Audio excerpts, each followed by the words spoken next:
It was a freezing November night. Donald Trump had just left a high-level meeting about a top-secret military project and decided to clear his mind by walking through the city streets. Ignoring the notifications on his phone, he headed towards Central. As he turned the corner, he heard a faint groan coming from behind the dumpster. He paused, his sharp instincts kicking in. There, huddled on the ground, was a trembling woman clutching a torn military ID. Trump quickly approached, draping his coat over her shoulders.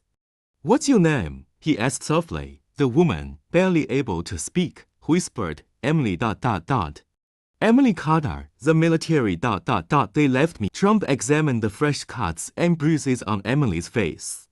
Her trembling hand held a torn military ID with the stamp "Top Secret, GAMMA. Trump recognized it from a classified briefing years ago. "Where did you get this?" he asked. Emily, her voice shaking, replied, "The Gamma Project. It's an AI system that can crush global communication networks. The people inside ... they're selling it." They tried to silence me. Just then, the headlights of a speeding car illuminated the alley. Two armed men leaned out the window, shouting, "Hand over the files." Trump grabbed Emily's arm and dragged her into a narrow alley. They pressed against the cold brick wall, their breaths visible in the freezing air. Emily's arm was bleeding, and she struggled to stay upright. "Listen," Trump whispered. "We're going to that warehouse behind the gate." "I'll cover you," Emily nodded weakly.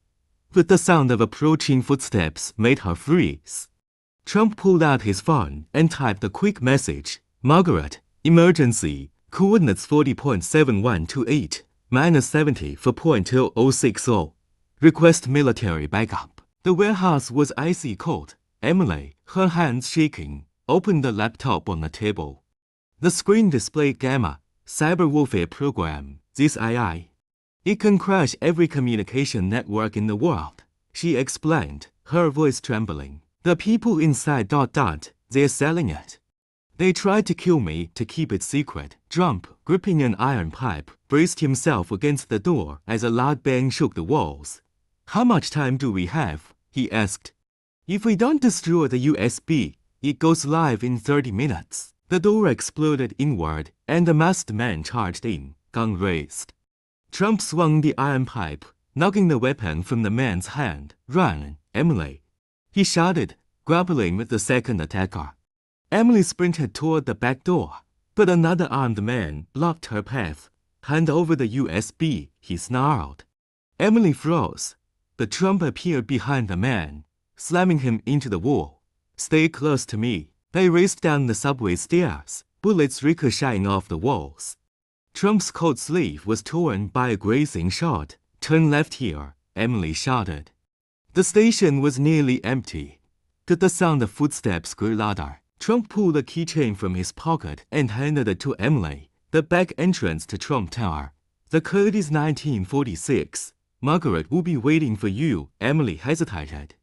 "What about you?" Trump smirked. "I'll keep them busy." The countdown ticked down to 2 minutes. Margaret frantically typed on the laptop. "I can't crack the password," she yelled. Trump, straining to hold the door shut, shouted, "Think, Emily, what's the password?" Emily's eyes widened. "My military ID number." 3467 Zulu. Margaret entered the numbers, and the screen turned green. "System deactivated." Trump stepped up to the microphone, his voice firm. "Today, thanks to the bravery of one hero, we've averted a dark threat to our nation." Emily, standing beside him, fought back tears. The general turned to Trump. "How did you recover the USB?"